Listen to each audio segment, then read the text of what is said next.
The majority of companies that fail are probably not the larger companies, it's probably the smaller companies. You said something there real quick though, and I think that this is important. Why do HVAC companies fail? Officially declared bankruptcy, announcing it's filing for bankruptcy. You saw the thing that happened with Air Pros recently, bankruptcy. Curious just other people's take on like what the moral of the story might be, if there is one. When a company, like, why do HVAC companies fail? And what was your takeaway from them? I think there's a couple of ways that we can look at that and different morals we can take from different angles. First of all, there are several of those companies. I don't know the inner workings of Air Pros at all, but I would imagine through the acquisition that several of the people that sold those businesses rolled equity, and they probably won't. It's unlikely that they'll receive any of that equity back now that they rolled in. So first moral is, think about who you're going to bed with and who you're marrying, essentially. Do your due diligence. Think about not just, projections and data of what, some scholar can tell you is possible, but think about who's executing on the plan and what that plan looks like that can deliver those results. And is that actually sustainable? I get it. We're supposed to be data driven, but use your emotional intelligence to some degree also to help you decipher if this is actually a smart play, because it'd be real easy to sit there and look at forecasts and data that say that, you're going to roll this equity and it's going to double again in another year. But then you look at the plan of how they're going to do it. And if they're raping and pillaging to get there, it's probably not a long-term sustainable plan. And I'll say I don't know anything about Air Pros. Well, a quick synopsis of the cash flow forecast, at least, is because they have all these numbers. I guess you have to put it out there, is 13-week cash flow projection prepared in March 2025. Multiple periods showed negative operating cash flows. For instance, in the second forecast period, Air Pros projected an operating cash deficit of $316,000, leading to a net cash shortfall of $551. It feels like maybe like the quick thing might be like they had so many brands, and it is like sometimes when you combine brands, it can be easier, but when you have to operate all these brands separately, it gets really expensive.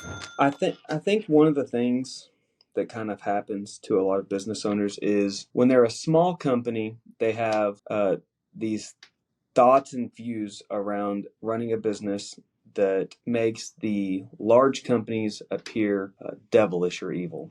And when you're a large company and you're thinking about the small company, you have these thoughts and views about them that makes them seem uneducated or like they don't know what's going on. But in reality, you kind of have to live in both worlds to understand that there are a lot of things that the small companies are right about in regards to the large companies. And oftentimes it is true that the smaller companies are not ran by business savvy people.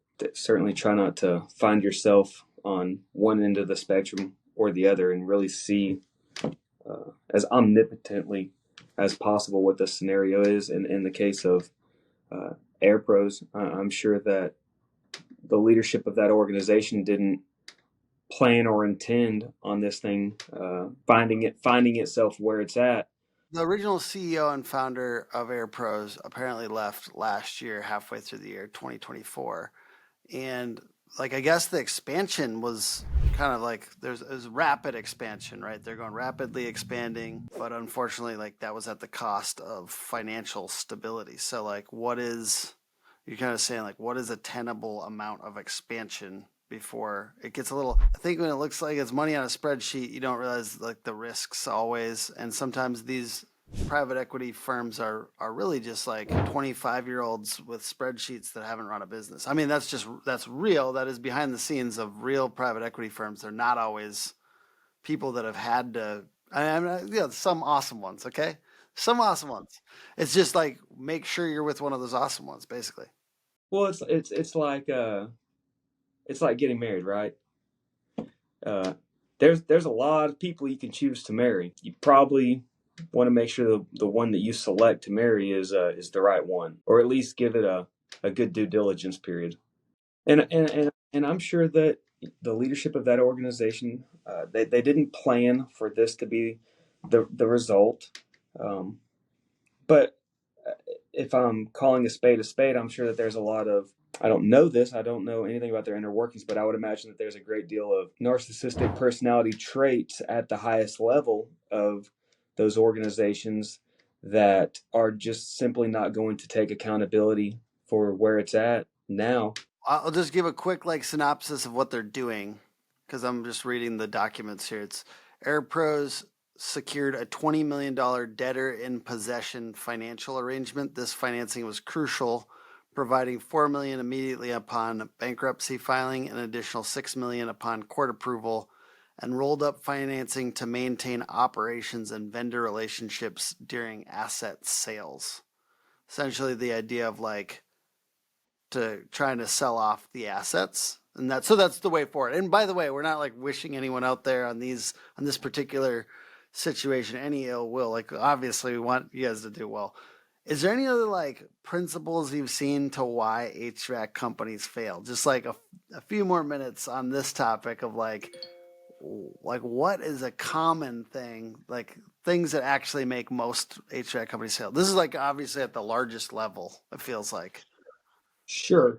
Well, there's taking it back to that, small company, big company. They kind of view each other as either dumb, one's evil. The majority of companies that fail are probably not the larger companies. It's probably the smaller companies because they lack business acumen, be that financial acumen, be that operational acumen, be that they get burned out and there's nobody to run the business while they're injured, sick, away, anything like that.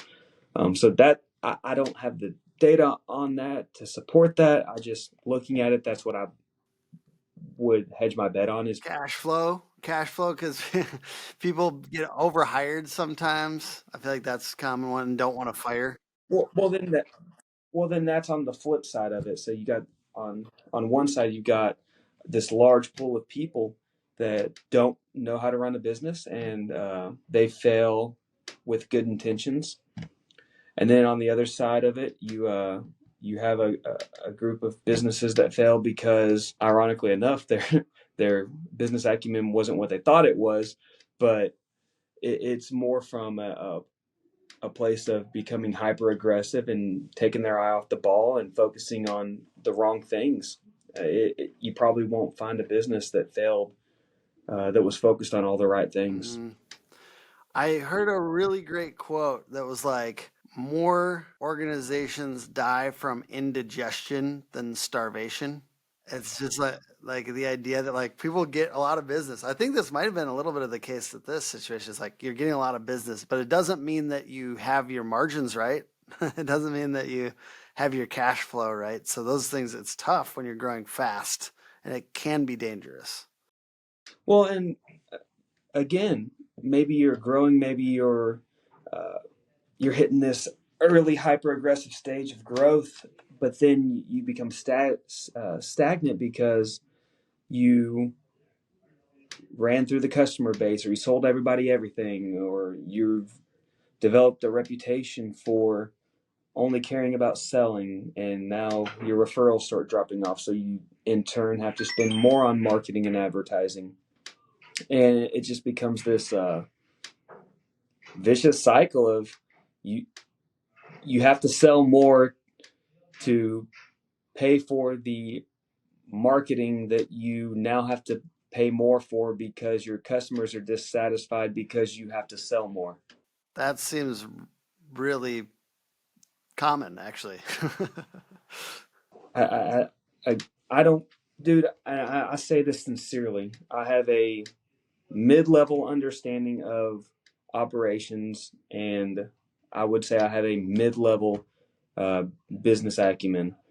But I think that there is so much more to growing a business that can stand the test of time and that can continue to grow, maybe not as rapidly, maybe as rapidly, I don't know, but that can continue surviving and thriving if you focus on the customer and listening to the customer, because at the end of the day, that's the only thing that brings in revenue.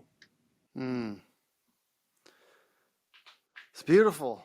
It's beautiful. I think that could save a lot of people if they just get really focused on that. I think I've also heard somebody say, like, just spend more time thinking about the customer than you do about your competitor. The one thing I would say when it comes to focusing on the competitor, I agree with you, by the way, but I would say read your competitors' positive and negative reviews to find out what people are saying they like and don't like. If you see a pattern of uh, maybe it's not in your own company, maybe that's not where you find answers, but if you start looking in reviews for other companies, are you seeing a pattern of things that people as a group tend to be turned off by? You should probably take note of that to make sure that that's not a trait that your company embodies. I agree. I agree 100%. I definitely do that. So I believe that. Hey, thanks for talking to me about this subject, why HVAC companies fail. And to this particular one, there's all kinds of ways you can fail, right? This one that just failed, it's just an interesting study. And so I'm looking at the numbers, I'm looking at what happened with them, and, you know, basically like integrating your brands when possible when you're really large. I think it does matter, managing debt responsibly and cash flow, right? Like debt is a good thing. It's a lever sometimes, but like manage your cash flow, and then like the leadership. Yeah. You said something there real quick though, um, and I think that this is important for people to recognize what they know and don't know and play in their space. Debt is a lever. Debt can be leveraged. Debt can be good. It's not always bad. But if that's not in your wheelhouse of understanding, recognize that and say, I accept that debt, it can be useful, but I don't know how to play that game, so I'm not going to.